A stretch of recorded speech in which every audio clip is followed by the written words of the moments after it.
With the Republic Act 11058, employers are now required to comply with occupational safety and health standards, including informing workers on all types of hazards in the workplace and having the right to refuse unsafe work, as well as providing facilities and personal protective equipment for the workers, and among others.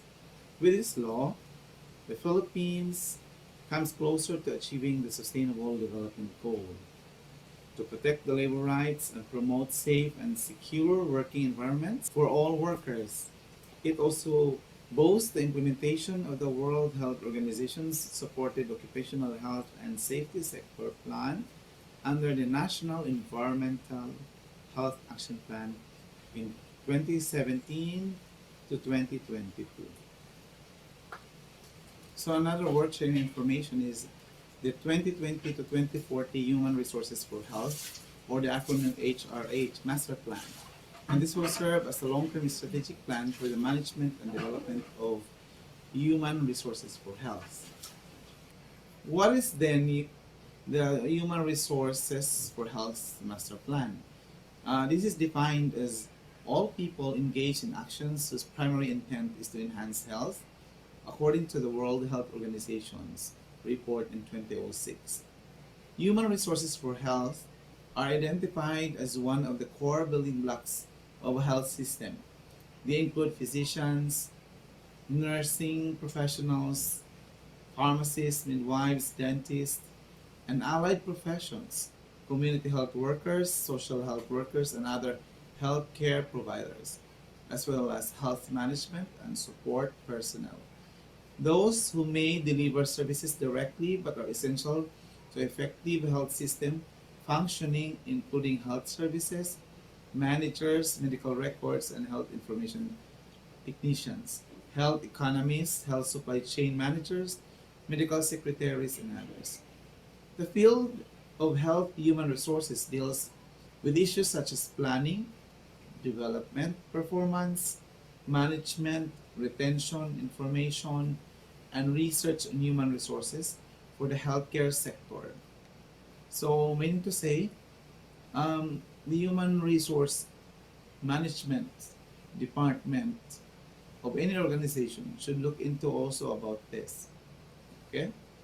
So, the goal of HRH Master Plan is to provide policies and strategies for appropriate generation, recruitment, retraining, regulation, retention, and reassessment of health workforce based on population health needs.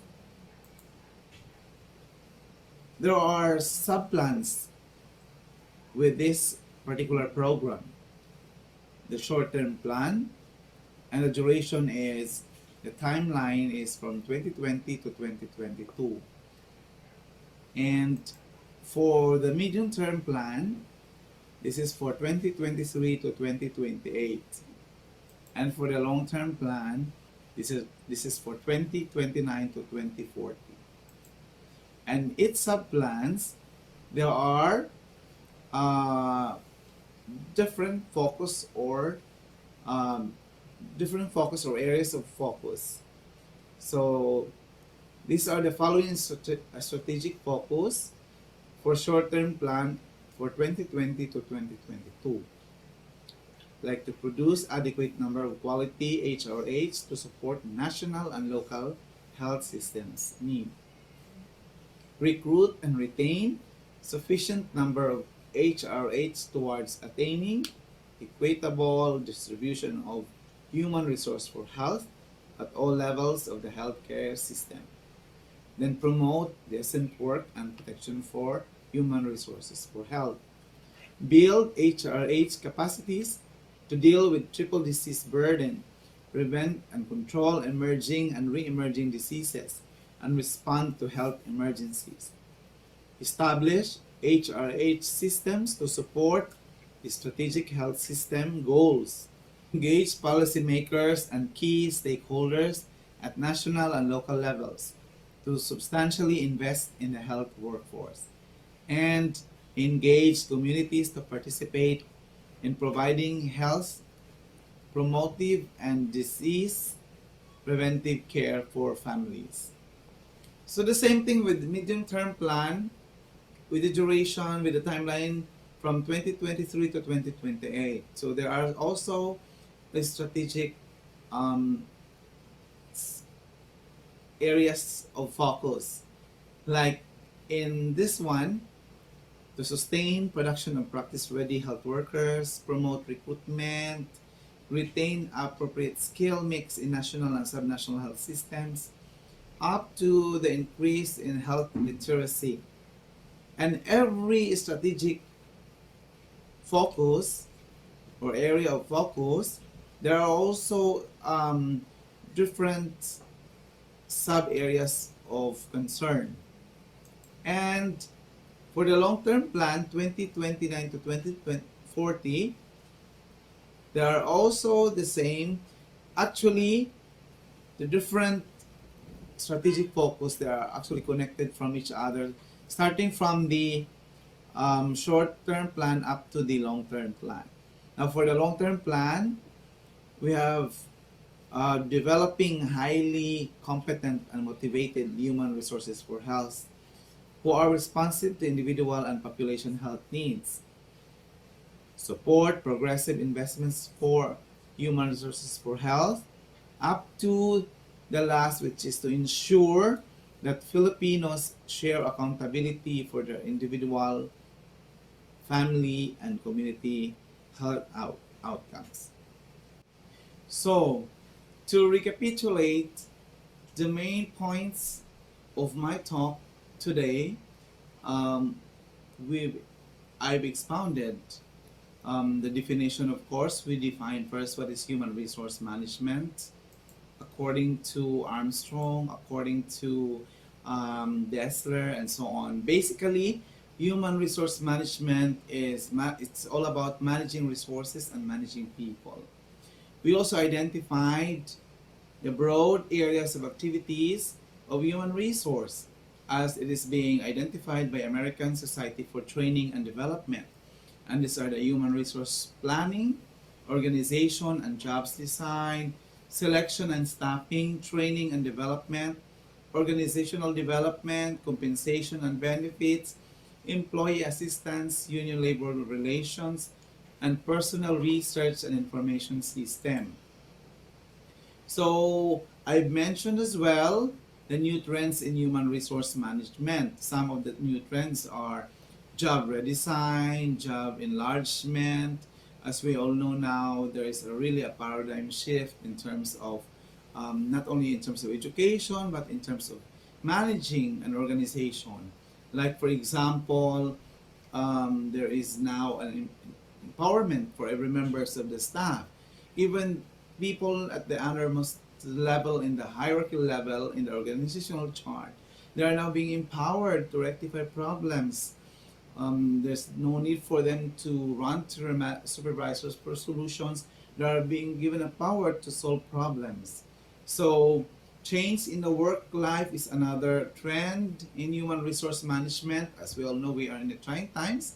So we have the work from home scheme, 3D work from home, things like that. So people were work at home because of this pandemic.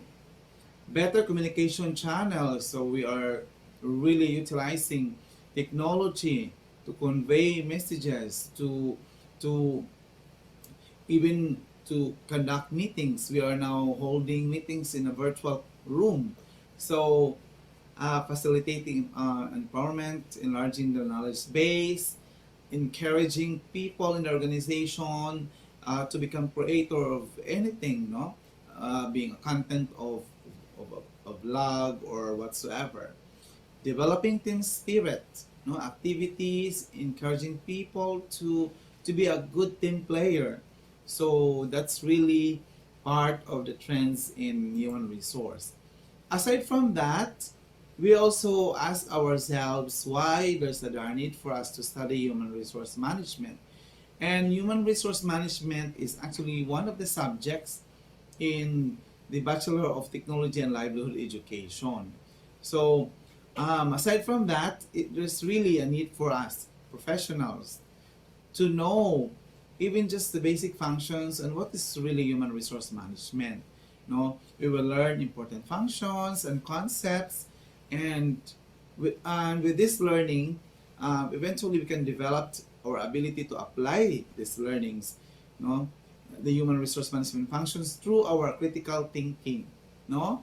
So we can design strategic plans. We can design um, outputs, projects, no, using connecting this with what are the important concepts, no, functions in human resource, and eventually we can acquire human resource management skills in our personal and professional lives. Like for example, in our professional lives. So, of course, if you will embark in a career in human resource management, so you will be if your forte is about people, recruitment, selection. If you are good in communication, you're good in in appraisal, so things like that. And we can use this skill in our personal lives. Like for example, if we employ people from outside to our respective homes, like we can get workers at home in our house, no, you will be able to know, you can apply the human resource management skill in selecting these people who will be with you, to work with you in your residence, for example. Then we discussed also the past views and the present views of human resource management. That the past views of human resource management, human resource department was before considered as cost center. So it's just um, cost center, meaning to say the company, the specific department, there's no profit that this department is generating.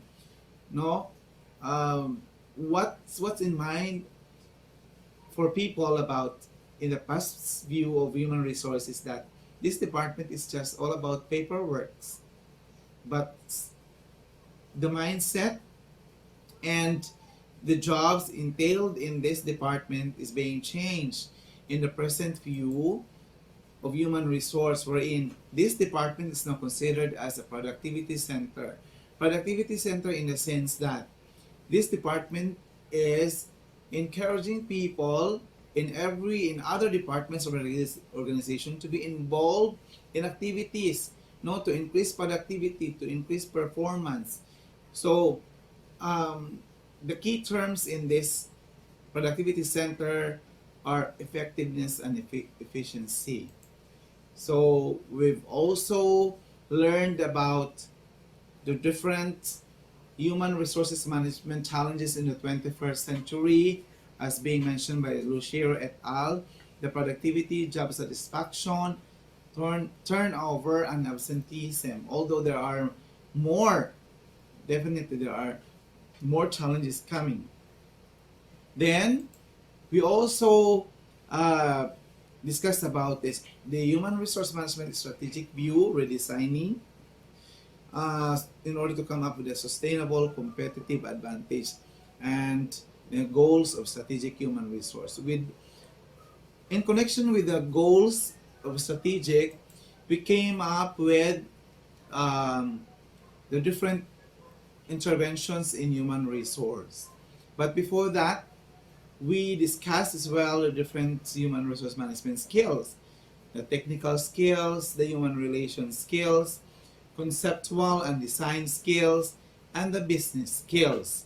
No? Technical skills is about the ability to utilize methods and techniques to perform a task.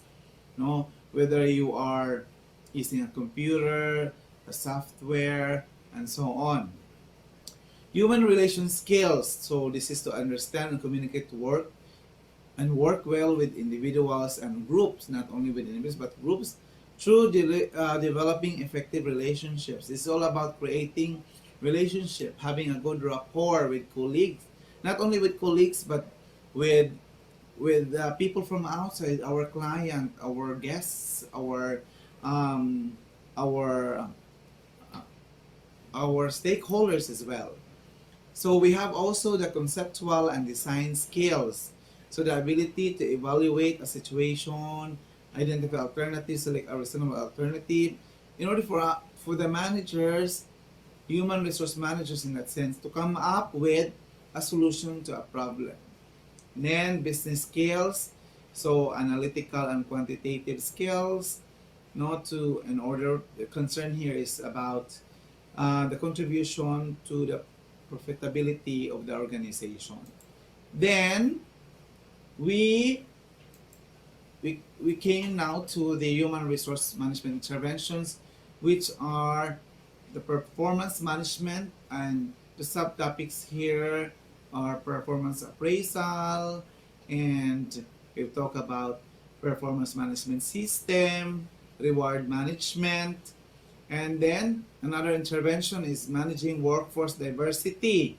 No, we've discussed about the diversity wheel.